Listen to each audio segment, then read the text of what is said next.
اللہ کا ذکر کرتے رہا کرو، چاہے گھر میں ہو یا راستے میں، کیونکہ جس چیز کے سامنے اللہ کا ذکر کرو گے، چاہے وہ پتھر، پھول، درخت یا کچھ بھی ہو، قیامت کے دن گواہی دے گی کہ یا اللہ تیرا یہ بندہ تیرے ذکر میں مشغول رہتا تھا۔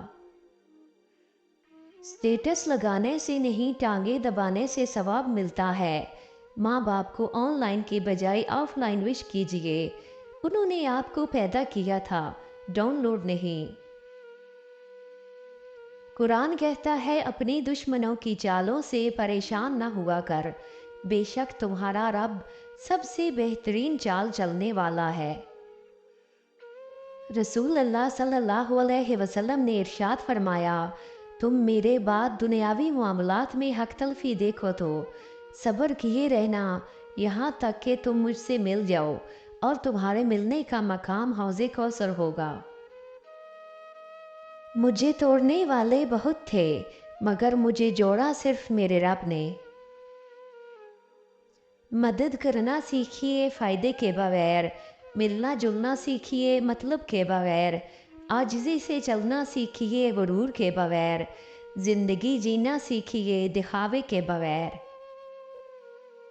خوشی کے بھی اپنے اپنے انداز ہوتے ہیں، ایک بچہ غبارہ خرید کے خوش تھا اور ایک بچہ غبارہ بیچ کر۔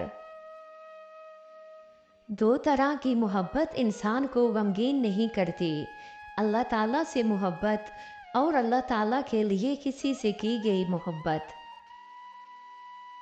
اپنوں کی غلطیاں بھی اپنی ہوتی ہیں، مل جل کر سدھار لینی چاہیے، انا کی دستار باندھ کر دوسروں کے جھکنے کا انتظار نہیں کرنا چاہیے۔ مسافتیں ہمیں نہیں تھکاتی، یہ ہمارے ساتھ چلنے والوں کے رویے ہیں جو ہمارا سانس تک پھلا دیتے ہیں۔ جو لوگ نہیں روتے انہیں رلانا نہیں چاہیے، کیونکہ جب وہ روتے ہیں تو صرف ایک بات پر نہیں روتے بلکہ ان سب باتوں پر روتے ہیں جن پر انہوں نے صبر کیا تھا۔ مفادات کو مقدم سمجھنے والے مقامی شوق نہیں سمجھ سکتے، شوق کا تعلق دل سے ہے اور مفادات کا واسطہ دماغ سے ہے۔ ایک عورت کی تربیت کا امتحان بہو بننے کے بعد اور اخلاق کا امتحان ساس بننے کے بعد ہوتا ہے۔ زندگی شروع ہوتی ہے رشتوں سے، رشتے شروع ہوتے ہیں پیار سے، پیار شروع ہوتا ہے اپنوں سے، اور اپنے شروع ہوتے ہیں آپ سے۔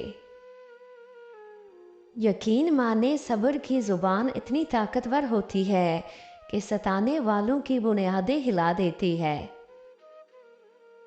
اے عزت دینے والے رب، ہمیں ان لوگوں کے شر سے محفوظ فرما جو ہماری اچھائیاں تو چھپا لیتے ہیں لیکن ہماری برائیاں پھیلا دیتے ہیں۔